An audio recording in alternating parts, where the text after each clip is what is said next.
ప్రమాదంలో ఉన్న ప్రెగ్నెంట్ అమ్మాయిని కాపాడి పాపులర్ అయిన బాలు, ఓర్వలేకపోతున్న ప్రభావతి, మనోజ్, రోహిణి. ఇంతకు ఏం జరిగింది? అసలు ప్రమాదంలో ఉన్న ప్రెగ్నెంట్ అమ్మాయిని బాలు కాపాడడం ఏంటి? బాలు పాపులర్ అయితే ప్రభావతి, మనోజ్, రోహిణి ఎందుకు షాక్ అయ్యారు? ఇదంతా కూడా వీడియోలో చూసి తెలుసుకునేద్దాం. రాబోయే ఎపిసోడ్స్లో గుండె నిండా గుడిగంటల సీరియల్లో ఏం జరగబోతుందో ముందుగా తెలుసుకోవాలి అనుకుంటే వీడియోని లైక్ చేసి ఛానల్ని సబ్స్క్రైబ్ చేసుకోండి. మొత్తం మీరు చూసుకున్నట్లయితే చింటూ బర్త్డేకి వెళ్ళిన బాలు మీనాకైతే చింటూ తల్లి గురించి వివరణ అయితే తెలుస్తుంది. అది రోహిణి కథలా చెప్పరు. కేవలం తను మా ఇద్దరి మీద విరక్తి పెంచుకుని దుబాయ్ వెళ్ళిపోయిందని చెప్తుందే తప్ప తను ఇంకో పెళ్లి చేసుకుందన్న విషయాన్ని బయట పెట్టకుండానే, ఎందుకంటే సుగుణమ్మ అలా చెప్తుంది. మళ్ళీ వాళ్ళ అమ్మ గురించి అడగకుండా బాలు ఉంటాడనే ఉద్దేశంతో. అయినా సరే బాలు అడిగేసరికి వద్దులే బాబు, తనతో నేనే మాట్లాడతాను అని చెప్పి ఏదో మేనేజ్ చేస్తుంది.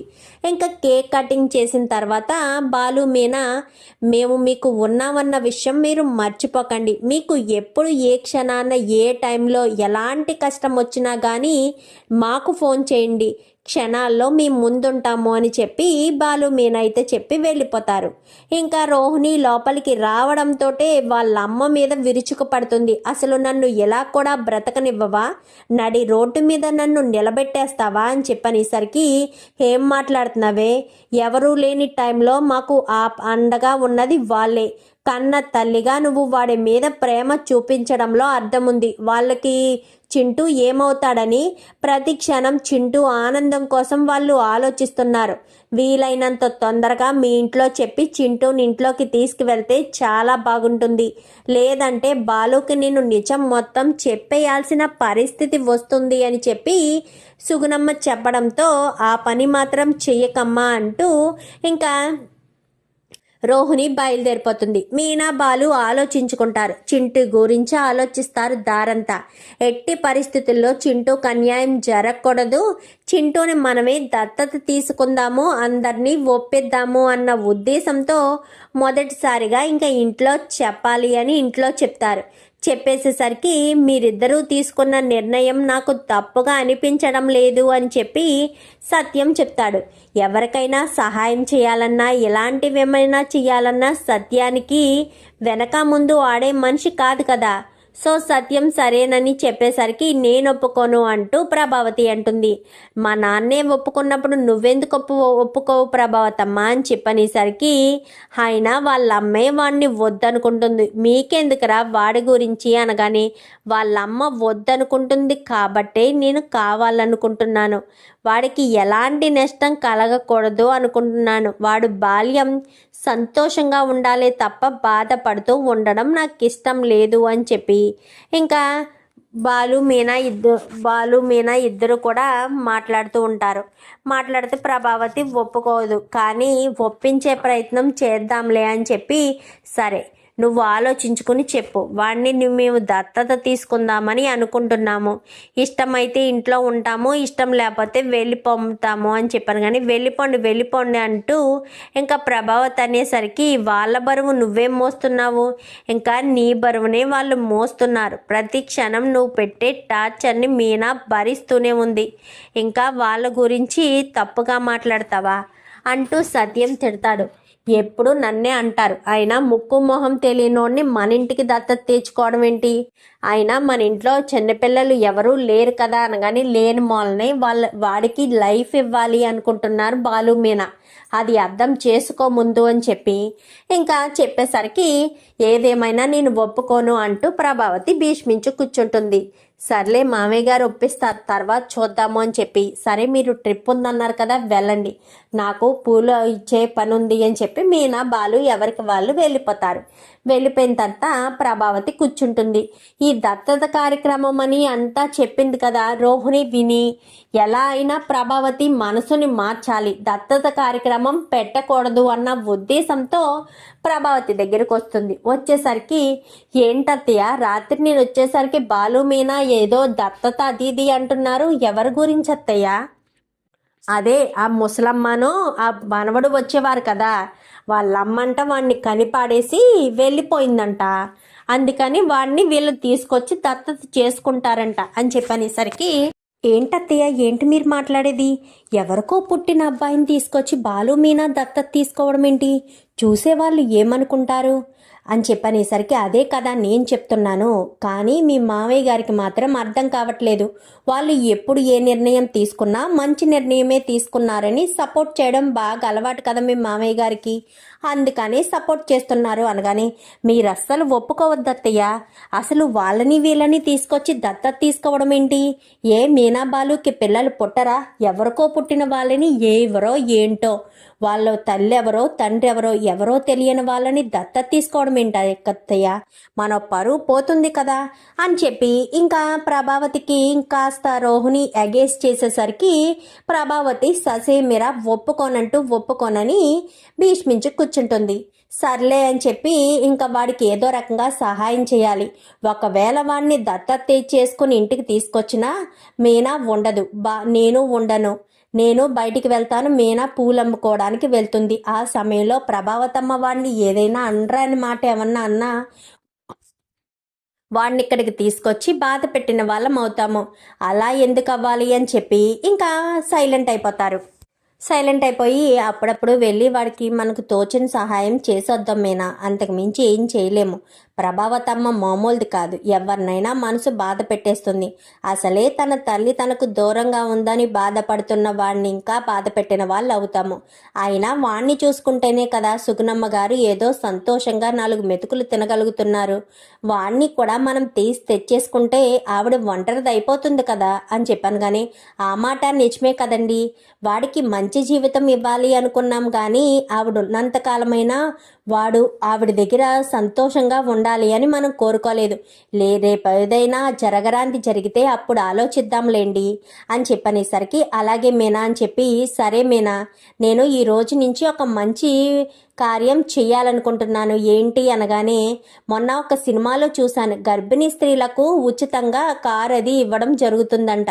అలా చేస్తే మంచిదే కదా అని చెప్పాను. కానీ అవునండి, గర్భిణీ స్త్రీలలో కొంత పేదవాళ్ళు ఉంటారు, వాళ్ళు హాస్పిటల్కి వెళ్ళడానికి ఇబ్బంది పడుతుంటారు కదా, అలాంటి వాళ్ళ దగ్గర మీరు డబ్బులు తీసుకోకండి, మీరు ఈఎంఐలు ఏమీ కట్టే పని లేదు కదా అని చెప్పాను. కానీ అది కట్టాలి, కానీ వాళ్ళదేముంటుందిలే, రోజులో ఒక్కరు కూడా ఎక్కరు కదా అని చెప్పి, సరే అండి మంచి ఆలోచన చేశారు అని చెప్పి మీనా బాలు అనుకుని, బాలు ఆ రోజు నుంచి కూడా గర్భిణీ స్త్రీలకు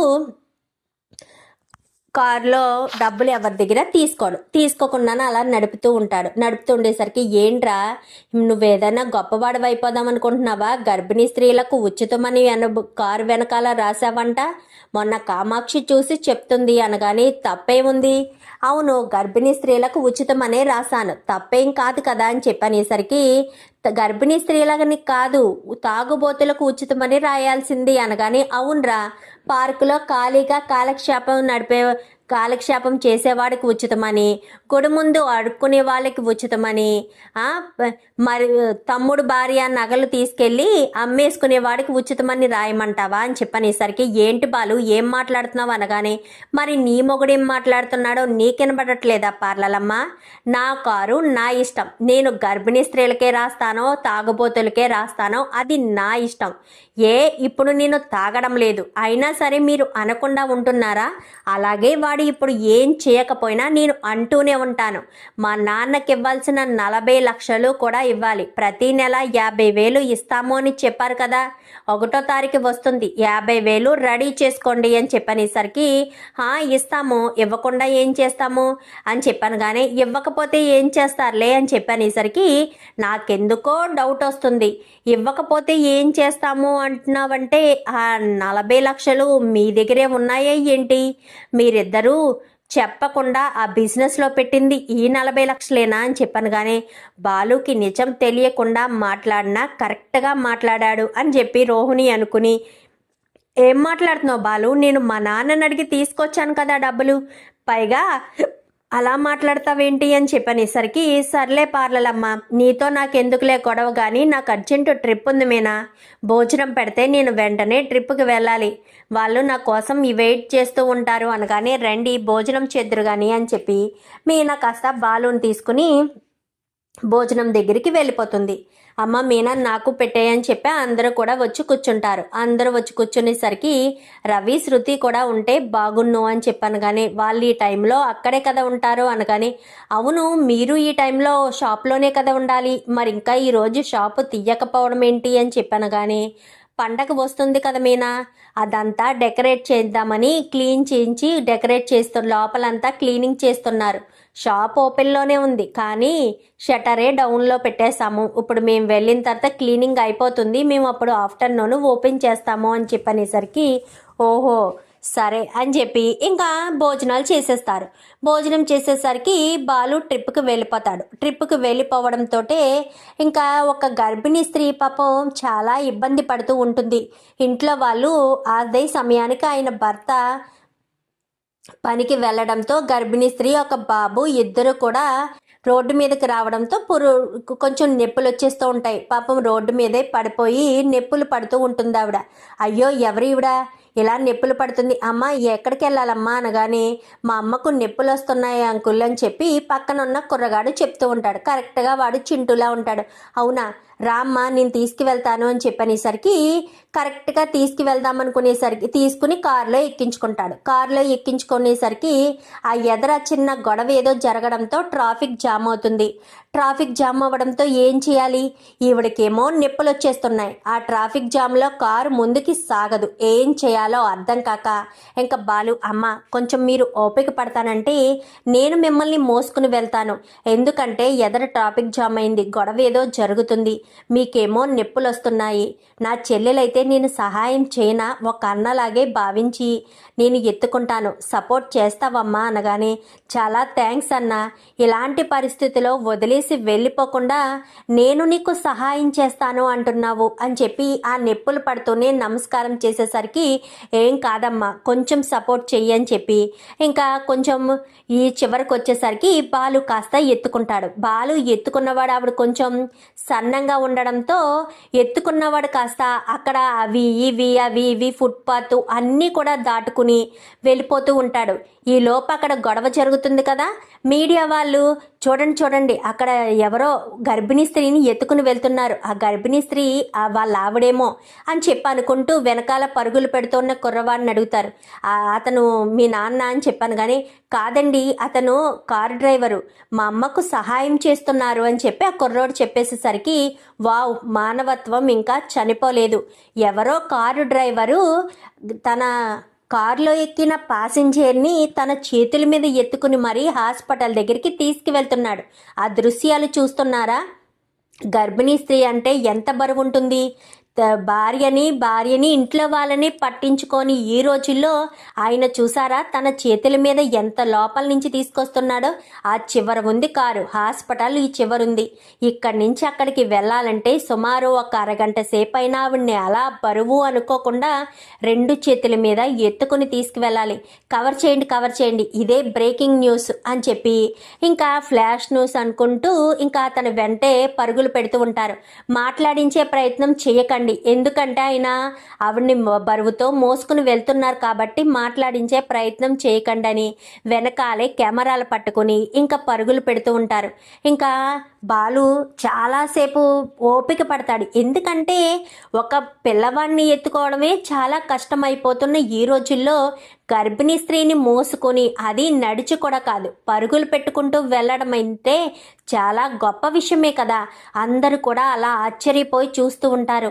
కొంచెం సహాయం చేయండి అని చెప్పి పక్కంట వాళ్ళు వీళ్ళని జరిపి ఇంకా బాలు ప్రెగ్నెంట్ లేడీ వెళ్ళడానికి స్పేస్ ఇచ్చి కొంచెం అటు ఇటుగా జరుపుతూ ఇంకా గబ్బగబ్బా తీసుకుని వెళ్ళేసరికి ఈలోపు వెళ్ళిపోయి ఆ న్యూస్ వాళ్ళు అయితే స్ట్రెచర్ రెడీ చేసి బయటికి తీసుకొచ్చేసేసరికి స్ట్రెచర్ మీద పడుకోబెట్టి లోపలికి వెళ్ళేసరికి, చాలా థ్యాంక్స్ అన్నా అని చెప్పాను. కానీ ఏం పర్వాలేదు వెళ్ళండి అని చెప్పాను. కానీ ఆవిడ మీకేమైనా బంధువు అవుతుందా అని చెప్పాను. కానీ సాటి మనిషి, నా చెల్లెలు లాంటిది, నా చెల్లెళ్ళకై ఇదే సిచ్యువేషన్ వస్తే నా చెల్లెల్ని అయితే నేను వదిలేస్తానా నడి రోడ్డు మీద, వదిలేయను కదా. అలాగే ఈమెను కూడా నా చెల్లెలు అనుకుని భావించే నేను హాస్పిటల్ వరకు తీసుకొచ్చాను అని చెప్పి బాలు చెప్పేసేసరికి వావ్ సూపర్ సార్ అని చెప్పి అనగానే ఇంకా బాబును కూడా లోపల అప్పగించి వెళ్ళొస్తానమ్మా చూసుకోండి అని చెప్పి వాళ్ళ నాన్నకు ఫోన్ చేయడంతో చాలా థ్యాంక్స్ సార్ అని చెప్పి అతను వెళ్ళిపోతాడు. ఎందుకంటే న్యూస్లో చూస్తాడు కదా మీ ఆవిడ్ని ఎవరో ఎత్తుకుని తీసుకువెళ్తున్నాడు అని చెప్పి అనగానే పనిలోకి ఉన్న అతను కాస్త పరుగున వచ్చేసరికి చాలా థ్యాంక్స్ అయ్యా అని చెప్పనగానే వెళ్ళు అని చెప్పనేసరికి లోపలికి వెళ్తాడు. బాలు మళ్ళీ వెనక్కి వచ్చేసరికి ట్రాఫిక్ అంతా కూడా క్లియర్ అయిపోతుంది. బాలు కారు అలాగే రోడ్డు మీద ఉండిపోతుంది. గబగబా వచ్చి బాలు కారును కాస్త తీసి ఇంకా ఇంటికి షెడ్ దగ్గరికి వెళ్ళిపోతాడు. షెడ్ దగ్గరికి వెళ్ళిపోయేసరికి ఏంట్రా సూపర్ రా నువ్వు అని చెప్పాను. కానీ ఏమైందిరా అనగానే నువ్వే బ్రేకింగ్ న్యూస్ అవుతున్నావు కదరా, చూడరా నువ్వు పరుగులు పెడుతుంటే జనాలందరూ కూడా ఎలా ఎగపడి చూస్తున్నారో అని చెప్పి అనేసరికి నాదే ముందురా, ఏదో సహాయం చేయాలనుకున్నాను, తనలో నా చెల్లెలు మౌనిక కనిపించింది, అందుకే సహాయం చేశాను అని చెప్పి ఇంకా బాలు అంటాడు. ఇంకా బాలు ఇంటికి వెళ్తాడు. ఇంటికి వెళ్ళేసరికి బాలు ఇలా కారు దిగడంతో సార్ సార్ సార్ ఒక్క ఇంటర్వ్యూ సార్, ప్లీజ్ సార్ ఒక్క ఇంటర్వ్యూ సార్, మీరే బ్రేకింగ్ న్యూస్ సార్ అని చెప్పి అంటూ ఉండగానే ఏంటి బయట హడావిడి అనుకుంటూ అందరూ కూడా బయటకు వస్తారు. అప్పటికే లోపల డిస్కషన్ జరుగుతూ ఉంటుంది. బాలు చేసిన మంచి పని గురించి శృతి, రవి, సత్యానికి చెప్తూ ఉంటారు. ఈ లోపు బాలు వచ్చాడు అనుకుని బయటకు వచ్చే లోపే న్యూస్ వాళ్ళు వచ్చేసి ఇంటర్వ్యూ సార్ అని చెప్పనేసరికి చెప్పండి, నేను పెద్దగా చదువుకోలేదు అనగానే చదువుకున్న వాళ్ళకి ఎక్కడ ఉంటుంది సార్ జ్ఞానం, చదువుకున్న వాళ్ళకి డిగ్రీల మీద డిగ్రీలు చేసిన వాళ్ళకి అజ్ఞానమే ఉంటుంది తప్ప జ్ఞానం ఉండదు, మీలా సహాయం చేయాలని అస్సలు అనుకోరు, నాకెందుకులే నాకేం అవసరం లేదు అని చెప్పి వదిలేస్తారు. అసలు మొదటి నుంచి కూడా వాళ్ళంతట వాళ్ళు మీ కారు ఎక్కలేదంట కదా సార్, వాళ్ళు రోడ్డు మీద వస్తూ ఉంటే నొప్పులు పడుతుంటే మీ అంతటా మీరే వాళ్ళకి సహాయం చేస్తానని కారు ఎక్కించుకుని మరీ తీసుకొచ్చారంట కదా సార్, నాకు ఆ అబ్బాయి చెప్పాడు అని చెప్పాను. కానీ అవును, ఒక అమ్మాయి రోడ్డు మీద నొప్పులతో బాధపడుతూ ఉంటే చూస్తూ ఎలా వదిలేస్తాము, ఈరోజు మనం సహాయం చేస్తే రేపన్నా రోజున మన వాళ్ళకి ఎవరికైనా ఈ సిచ్యువేషన్ రావచ్చు, అందరూ ఒకేలా ఒకే టైంలో అందుబాటులో ఉండలేరు కదా, ఈరోజు మనం కాపాడిన మంచే రేపన్నా రోజున అందరికీ సహాయం చేయడానికి ఉపయోగపడుతుంది అంటూ బాలు మాట్లాడేసరికి వావ్ సార్ సూపర్, నిజంగా మీరు మాట్లాడే మాటల తీరు కూడా చాలా బాగుంది, మీ అమ్మ నాన్న మీకు విలువలు నేర్పించారు, సమాజంలో ఎలా ఉండాలో నేర్పించారు కాబట్టి మీరు ఇంత గొప్పగా ఉన్నారు, నాకు చాలా బాగా సారీ సార్ మాకు చాలా షేమ్గా అనిపిస్తుంది సార్, మేము అంతమంది ఉన్నా మేమెవరూ సహాయం చేయలేకపోయాము, మీరు మాత్రమే చాలా గొప్పగా సహాయం చేశారు అంటూ న్యూస్ రీడర్స్ అందరూ కూడా చెప్తూ ఉండేసరికి చాలా థ్యాంక్స్ అనగానే మీ వైఫ్ అని చెప్పాను కానీ తినే నా భార్య పువ్వులు అమ్ముతుంది, బండి మీద ఇంటింటికి వెళ్ళి పువ్వులు ఇస్తుంది అని చెప్పనేసరికి మీరు చేసే పనిని చెప్పుకోవడానికి నామోషిగా అనిపించట్లేదా, అనిపించకుండానే ధైర్యంగా చెప్తున్నందుకు చాలా హ్యాపీగా ఉంది సార్ అనగాని మేమేమన్నా తప్పు చేస్తున్నామా నామోషి ఫీల్ అవ్వడానికి, దొంగతనాలు చేసిన వాళ్ళు మోసాలు చేసిన వాళ్ళు దర్జాగా తిరుగుతున్న ఈ రోజుల్లో మేమేమన్నా దొంగతనాలు చేస్తున్నామా మోసం చేస్తున్నామా, నీతి నిజాయితీగా నా భర్త కార్ డ్రైవింగ్ చేసుకుంటున్నాడు, నేను పువ్వులు అమ్ముకుంటున్నాను, పువ్వులంటే ఆ దైవంతో సమానం, పువ్వులను ఎవరైనా విలువ కట్టగలరా, ఒక ఆడది పుణ్యస్త్రీగా ఉన్నప్పుడు పువ్వులు పెట్టుకుంటుంది, అదే భగవంతుణ్ణి మనం స్మరించాలంటే పువ్వులు అవసరం, అలాంటివి నేను అమ్ముకుని నేను బ్రతుకు తెరువు కోసం ఇవంతా చేస్తుంటే నేనెందుకు నామోషిగా ఫీల్ అవుతాను అనగానే వావ్ సూపర్ మేడం, ఆయనకి తగ్గ భార్య అనిపించారు, ఆయన సమాజం పట్ల ఒక ఆడదాని పట్ల ఏ విధంగా ఆలోచిస్తున్నారో మీరు అలానే ఆలోచిస్తున్నారు, ఈరోజు మీరు మీ భర్త చేసిన పనికి మీ అభిప్రాయం ఏంటి మేడం అనగానే నాకు ఈరోజు మా ఆయన చాలా బాగా నచ్చారు, ఒక ఆడపిల్లను తను చేతులతో మోసుకుని హాస్పిటల్కి తీసుకువెళ్ళడం అంటే చిన్న విషయం ఏమీ కాదు, ఎవరు కూడా సాహసం చెయ్యలేరు, తన చేతులు ఎంత నొప్పులుగా ఉంటాయో నేను అర్థం చేసుకోగలను, అరగంట సేపు ఒక గర్భిణీ స్త్రీని మోసుకురావడం అంటే తక్కువ విషయమా అని చెప్పాను. కానీ అవును మేడం మీరు చెప్తుంది నిజమే, చాలా గొప్ప విషయం సార్, మాదో చిన్న సన్మానం ఉంది అని చెప్పనేసరికి ఏంటి అనగానే వెంటనే పక్కనున్న పిలిచి పువ్వుల దండ అనగానే పువ్వుల దండ తీసుకుని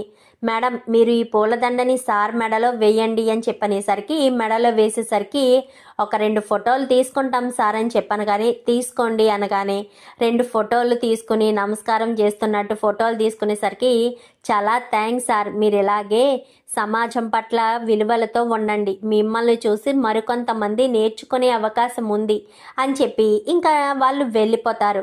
నిజంగా ఈవేళ చాలా మంచి పని చేసావురా బాలు, నిన్ను చూస్తుంటే చాలా గర్వంగా ఉంది. నా కొడుకు ఇంత గొప్ప పని చేసినందుకు నాకు చాలా గర్వంగా ఉందిరా అని చెప్పనేసరికి నాదేముంది నాన్న, అందరూ అంతలా పొగుడుతున్నారు ఎందుకు, నేనేమీ చేయకూడని పని ఏమీ చెయ్యలేదు కదా అని చెప్పాను. కానీ అయితే మాత్రం చెయ్యాలని రూల్ ఉందేంట్రా, కానీ నువ్వు ఇంత మంచి పని చేస్తావని కలలో కూడా అనుకోలేదు అంటూ మాట్లాడేసరికి సరే పదండి లోపలికి అని చెప్పాను. కానీ వావ్ సూపర్ బాలు, నువ్వు చాలా గ్రేట్ అని చెప్పాను. కానీ నేనేం చేశాను డబ్బడమ్మా, అందరూ కూడా నన్ను ఎంతలా పొగుడుతున్నారు అని చెప్పనేసరికి పొగడకుండా ఎలా ఉండగలను, నువ్వు చేసిన పని మామూలు పనా, నువ్వు చేసిందే అన్న చిన్న పనా, నువ్వు చాలా గ్రేట్ బాలు, నువ్వింతలా అందరికీ సపోర్ట్గా ఉంటావని అస్సలు అనుకోలేదు అని చెప్పాను. కానీ చాలే డబ్బడమ్మా, నువ్వు కూడా మోసేస్తున్నావు అని చెప్పాను. కానీ లేదు బాలు, నిజంగా నువ్వు చేసింది గ్రేట్, అందుకే నేను పొగడకుండా ఉండలేను. ఎవరు మంచి చేసినా ఖచ్చితంగా పొగిడి తీరాలి, ఎందుకంటే వాళ్ళు చేసింది మంచి కాబట్టి అని చెప్పాను. కానీ అవును నిజమే, ఈరోజు బాలు ఎంతో మంచి పని చేశాడు, ఈ మంచి పని గురించి నేను అందరికీ చెప్పుకోవాలి అని సత్యం చాలా సంతోషపడిపోతాడు.